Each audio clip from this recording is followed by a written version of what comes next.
Hello friends, this is Akshay Gupta and welcome to ATC academy. जैसा कि आपको पता है, हमारी सीटेट की साइंस की रेगुलर क्लासेस चल रही है पेपर 2 के लिए। अभी तक मैंने आपको 9th चैप्टर पढ़ा चुके हैं, जिसके आप प्रीवियस वीडियोस मेरे भी चैनल में देख सकते हैं जाके। मेरे चैनल को प्लीज़ लाइक और सब्सक्राइब कीजिएगा, क्योंकि मेरे चैनल में आपको सीडीपी, पेडागोजी और बाकी चीज़ें हर सब्जेक्ट की पेपर 2 पेपर 1 दोनों की मिलेगी। ये चैनल आपके फ्यूचर के लिए भी काफ़ी ज़्यादा इंपॉर्टेंट होने वाला है। अभी हम टेस्ट सीरीज़ कर रहे हैं प्रीवियस ईयर 2011 से 2021-22 तक, जैसा कि आपने थंबनेल में देखा होगा। आगे हमारे चैनल में आपको इसी प्रकार की और रिलेटेड वीडियोस भी मिलने वाली है, और सभी रिलेटेड जितने भी एग्जाम्स हैं कॉम्पिटिटिव के, उसकी इन्फॉर्मेशन हर चीज़ आपको मेरे चैनल में मिलेगी। तो ये चैनल आपके लिए भविष्य के लिए बहुत ही ज़्यादा फ़ायदेमंद साबित हो सकता है। तो मेरे चैनल को प्लीज़ लाइक और सब्सक्राइब कीजिएगा। जैसा कि मैंने अभी तक आपको 9 चैप्टर पढ़ा चुके हैं, आपका 10th और लास्ट चैप्टर है साइंस का पेपर 2 का। आप अगर ये चैप्टर जो आज का वाला है, ये मैं आपको बता दूं, इससे आपको कभी कभी 1-2 प्रश्न पूछा जाता है। जो हमारे चैप्टर का नाम है वो क्या है, नेचुरल फिनोमिना, जिसको हम प्राकृतिक घटनाएं कहते हैं। इससे एक क्वेश्चन जैसा कि आप देख सकते हैं, विगत वर्षों में 2011 से 2021 तक प्रश्न पत्रों का अवलोकन करने के पश्चात यह विदित होता है कि इस अध्याय से कभी कभी एक प्रश्न सीटेट परीक्षा में पूछा जाता है। तो इसमें ज़्यादा नहीं, 15-16 क्वेश्चन है जो आप आज की वीडियो में देखेंगे और आपका ये चैप्टर कंप्लीट हो जाएगा। इससे पहले जो मैंने वीडियोस कराए हैं, कुछ वीडियोस काफ़ी ज़्यादा लेंथी हैं, लेकिन वो आपके लिए बहुत इंपॉर्टेंट हैं। उसको आप ज़रूर मेरे चैनल में जाके देखिएगा।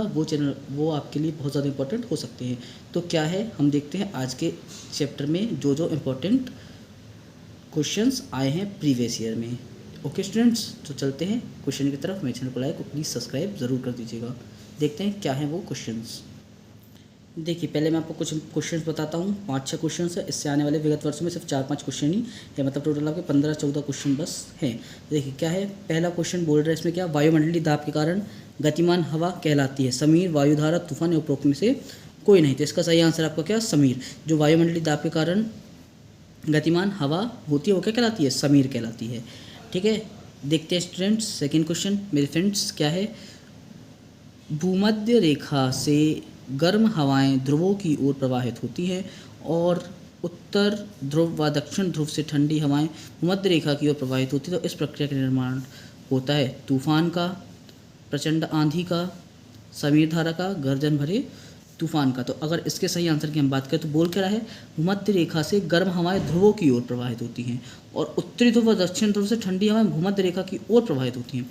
तो अगर हम इसके सही आंसर की बात करें तो इसका सही आंसर हमारा क्या, समीर धारा का, जो प्रवाहित होती है क्या, भूमध्य रेखा से गर्म हवाएं ध्रुवों की ओर और उत्तरी ध्रुव व दक्षिण ध्रुव से हवाएं भूमध्य रेखा की ओर। आगे हमारा 3rd नंबर का क्वेश्चन क्या बोलता है, पृथ्वी की सतह पर स्थित वायु तथा समुद्र की सतह पर स्थित वायु में तापांतर के कारण निर्माण होता है तूफान का, मानसूनी हवाओं का, बाढ़ का, उपरोक्त में से कोई नहीं। तो अगर इसकी हम बात करें, पृथ्वी की सतह पर स्थित वायु और समुद्र सतह पर स्थित वायु के तापांतर पर, ताप के अंतर पर, तो इससे होता है मानसून हवाओं का निर्माण। किसका निर्माण होता है, मानसून हवाओं का। ये आपका इसका सही आंसर है। नेक्स्ट क्वेश्चन 4th नंबर का क्या है, तूफान में समुद्र में पानी की दीवार बनने का कारण है। तूफान में समुद्र में पानी की दीवार जो बन जाती है उसका कारण क्या है, इसकी आंखें या केंद्र में निम्न दाब, इसकी आंखें या केंद्र में उच्च दाब, अधिक गति की समीर या गुरुत्वाकर्षण। तो इसका सही आंसर है, इनकी आंखें या केंद्र में निम्न दाब के कारण समुद्र में पानी की दीवार बन जाती है। नेक्स्ट क्वेश्चन क्या है, नेक्स्ट कह रहे हैं, ऊंचे भवन को आकाशीय बिजली से सुरक्षित रखने के लिए उपयोग किया जाता है। अब देखो, जो आपने देखा होगा, जो ऊंचे ऊंचे भवन बिल्डिंग्स बनती हैं अपने सिटीज़ में, उसमें क्या ऊपर क्या लगे रहते हैं, सीस्मोग्राफ, तड़ित चालक, गैल्वेनोमीटर या बेकीलाइट। तो बेकीलाइट तो होगा नहीं, गैल्वेनोमीटर भी नहीं है। ठीक है, सीस्मोग्राफ ये भी दूसरी विधि है। तो इसका सही आंसर क्या, तड़ित चालक। आपने देखा होगा, जो बड़े बड़े भवन रहते हैं उसके ऊपर एंटीना जैसे तड़ित चालक लगाए जाते हैं, जिसका प्रयोग किया जाता है बिजली को, अगर जैसे बिजली गिरती भी है तो तड़ित चालक क्या करते हैं, उसे प्रतिकर्षित कर देते हैं, जिसके कारण वो बड़े बड़ी बिल्डिंगों का नुकसान नहीं होता और उसमें बिजली नहीं गिरती और वो एक किसी खाली क्षेत्र में जाके गिरती है। तो ऊंचे भवनों में आकाशीय बिजली को सुरक्षित रखने के लिए तड़ित चालक का प्रयोग किया जाता है।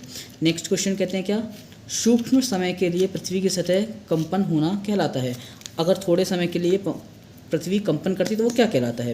तो नॉर्मल से बात, इस आंसर तो आपको सबको पता होगा, तूफान, भूकंप, भूस्खलन, प्रचंड आंधी। आंधी तूफान तो है ही नहीं, भूस्खलन दूसरी चीज़ें होती है, प्लेटों का खिसकना होती है। तो इसका सही आंसर क्या है, भूकंप। भूकंप जो होता है वो सूक्ष्म समय के लिए पृथ्वी की सतह पर कंपन होना कहलाता है। नेक्स्ट क्वेश्चन कहता है आपका क्या, टाइफून्स के संबंध में कौन सा कथन सही है।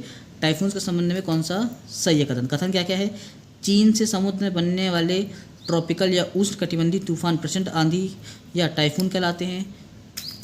मेक्सिको की खाड़ी में उड़ने वाला तूफान टाइफून्स कहलाता है। यह तूफान समुद्र की सतह पर उठता है और उपरोक्त सभी।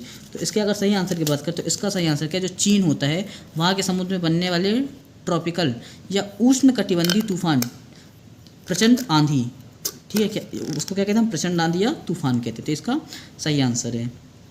नेक्स्ट क्वेश्चन देखते हैं। नेक्स्ट कहता है क्या, भूकंप की तीव्रता नापने का पैमाना है। अब भूकंप की तीव्रता किससे नापी जाती है, तो अगर भूकंप की तीव्रता की बात करें तो रिएक्ट में पैमाना, सीस्मोग्राफ, साधारण पैमाना या गैल्वेनोमीटर। इसका सही आंसर है रिएक्ट पैमाना, जिसकी सहायता से हम भूकंप की तीव्रता नाप सकते हैं कि भूकंप कितनी तेज़ से आ रहा है और उसका कितनी देर तक वो रहने वाला है। इसका पूर्वानुमान भी लगाया जा सकता है। नेक्स्ट कह रहा है क्या, लंबी तरंगदैर्घ्य तथा लंबे आवर्तकाल की समुद्र तरंगे जो समुद्र पानी में अचानक हलचल के कारण उत्पन्न होती क्या कहलाती हैं। तो लंबी तरंगदैर्घ्य और लंबी आवर्तकाल की समुद्र तरंगे, बाढ़, भूस्खलन, सुनामी, ए और बी और सी, केवल बी और केवल सी।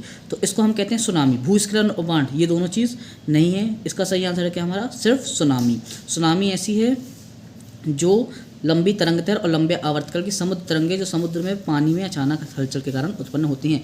देखते हैं नेक्स्ट क्वेश्चन। मेरे चैनल को लाइक और सब्सक्राइब प्लीज़ कर दीजिएगा, जिससे आपको आगे आने वाले रिलेटेड इसके पेडोलॉजी के क्वेश्चन अब हम स्टार्ट करने वाले नेक्स्ट क्लास से। कल से आपके पेडोलॉजी के ऑल चैप्टर्स आपके स्टार्ट होने वाले, जिसमें आपको मैं प्रीवियस ईयर के और न्यू क्वेश्चंस दोनों आपको कराने वाला हूँ। जैसा कि आपको पता है अब तो एग्ज़ाम ऑफलाइन हो गया है, तो इसमें आपकी तैयारी और प्रीवियस ईयर बहुत मायने रखते हैं। आपके पहले ऑफलाइन एग्जाम में कैसे क्वेश्चंस आते थे, और बाकी स्टूडेंट्स के साथ मेरे चैनल को शेयर भी कीजिएगा। और बाकी पुराने चैप्टर्स तो मैंने आपको पहले भी बता चुका, जैसे मैंने स्टार्टिंग बताया प्रीवियस ईयर के ऑल क्वेश्चंस ऑल चैप्टर के मैंने पुराने वीडियो में डाल दिए, आप जाके उसे मेरे चैनल में चेक कर सकते हैं। चलिए बढ़ते हैं नेक्स्ट क्वेश्चन में। क्या बोल रहा है, भूस्खलन को नियंत्रण करने के लिए निम्नलिखित में से न्यूनीकरण क्रियाविधि कौन सी नहीं है। भूस्खलन को रोकने के लिए वनस्पति आवरण को कम करना, भूस्खलन की गतिशीलता को नियंत्रित करने के लिए सतही अपवाह या नियंत्रण सुरक्षित करना, भूस्खलन प्रवण क्षेत्रों की पहचान के लिए संकट मानचित्रण, भूस्खलन को खिसकने से बचाने के लिए प्रतिधारी दीवार का निर्माण करना। इसका सही आंसर है हमारा भूस्खलन को रोकने के लिए वनस्पति आवरण को कम करना। ये इसका सही आंसर है। देखते हैं नेक्स्ट क्वेश्चन। अब देख रहे हैं जो आपके विगत वर्षों में आए हुए हैं। सीटेट जनवरी 2012 में आया हुआ था। क्या भूकंपों से संबंधित निम्नलिखित कथनों में से कौन सा कथन सही नहीं है। अगर भूकंप में कौन सा कथन सही नहीं है, पहला, भूकंप तरंगों का रिकॉर्ड भूकंप लेखी सीस्मोग्राफ कहलाता है। भूकंप लेखी सीस्मोग्राफ भूकंप अभिलेख सीस्मोग्राफ का रिकॉर्ड रखता है।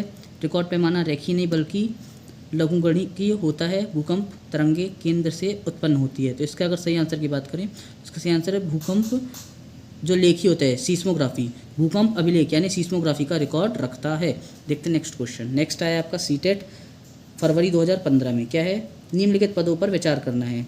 तड़ित, भूस्खलन, गर्जन, सुनामी, बाढ़ भूकंप से हो सकता है।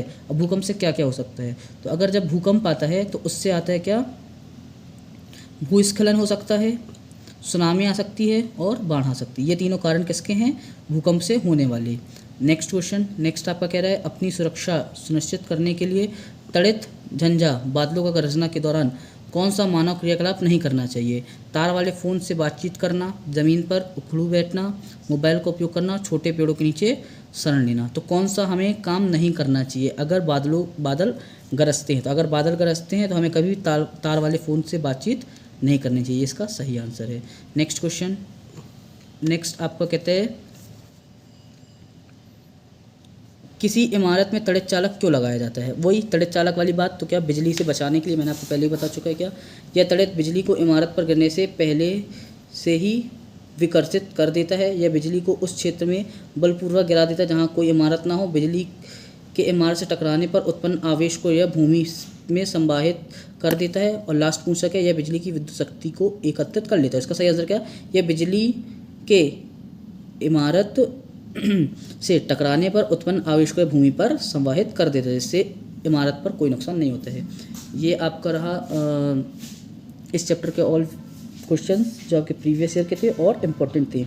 नेक्स्ट हम मिलते हैं इसकी पेडागोजी के साथ। मेरे चैनल को लाइक और सब्सक्राइब प्लीज़ कर दीजिएगा। नेक्स्ट वीडियो में आपको पेडागोजी में इसकी चैप्टर वाइज कराने वाला हूँ। ओके, थैंक यू स्टूडेंट्स, मिलते हैं नेक्स्ट वीडियो में।